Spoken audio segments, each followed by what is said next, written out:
I guess I am. Hi, like Pastor Larry said, my name's Thad Andrews.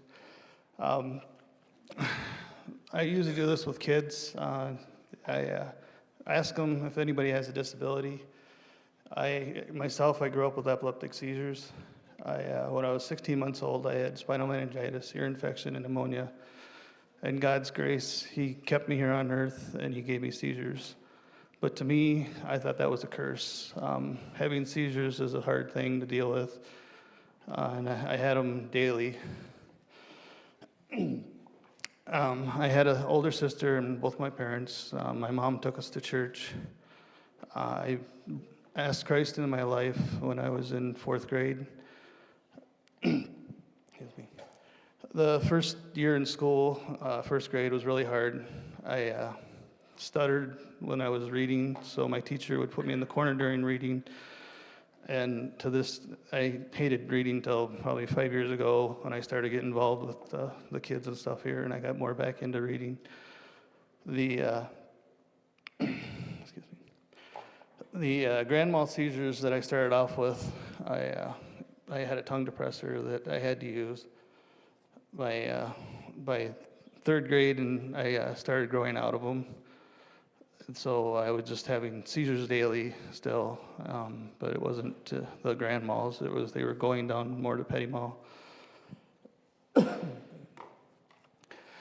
In fourth grade, we moved into a different school and stuff, different town. The nurse there was trying to describe seizures to the kids then, and they didn't understand them, so it was like something that they could catch from me. So I really didn't have any friends. I had 4 kids that were in special ed with me and stuff, and unfortunately the summer after that, I lost 2 of them in a farming accident that were friends. So after that, we were going along in 8th grade. My grandma and my mom were in an argument, and my grandma disowned my mom and the family.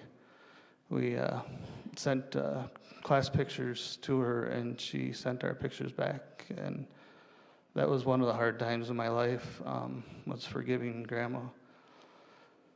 The freshman year, as kids know, getting to school and stuff, freshman year is hard and stuff, but I had a friend who moved up from Rockford, and actually we're still friends today. He helped me through a lot of being new and stuff through school. Sophomore year, I couldn't get my driver's license, and everybody else could. It was hard, but I went through a hard time still with grandma and not being able to see grandma and stuff, and I tried committing suicide when I was a sophomore. The thing that brought me around was I had another classmate whose cousin committed suicide that year. And I found out that it wouldn't help the problem that I had. It would just make more problems, seeing that what the results of it was.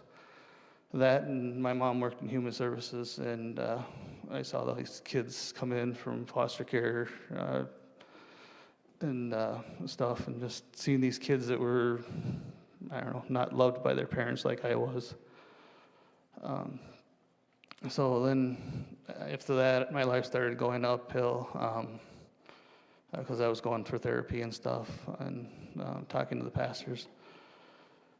I went into college, into food service and stuff, but my mom actually wanted me to be a social worker, and I just couldn't see myself doing that. I didn't believe in myself. After college, and I came back and stuff.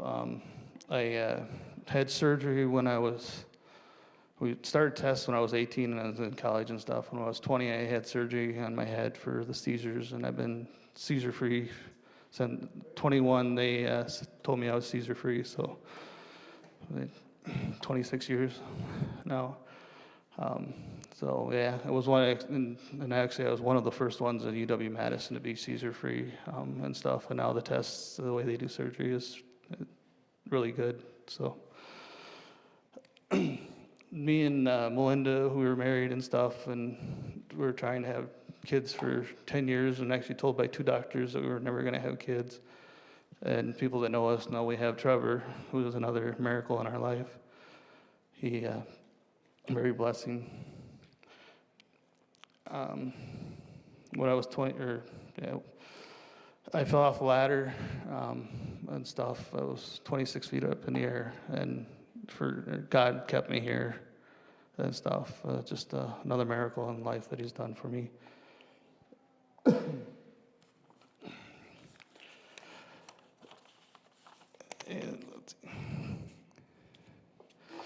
And my grandmother disowned me. A few years back here, she passed away, and my uncle actually called me up and asked me to be a pallbearer at her funeral, which I thought was a sign from God that my mom should go, which she never did go to her mom's funeral. But it was a blessing in disguise and stuff. Sorry. My favorite verse is Romans 3:23, for all sin and fallen short of the glory of God, because we're all sinners, and the person sitting next to you is no different in God's eyes than you are. So you shouldn't feel like that they're better than you. So thank you.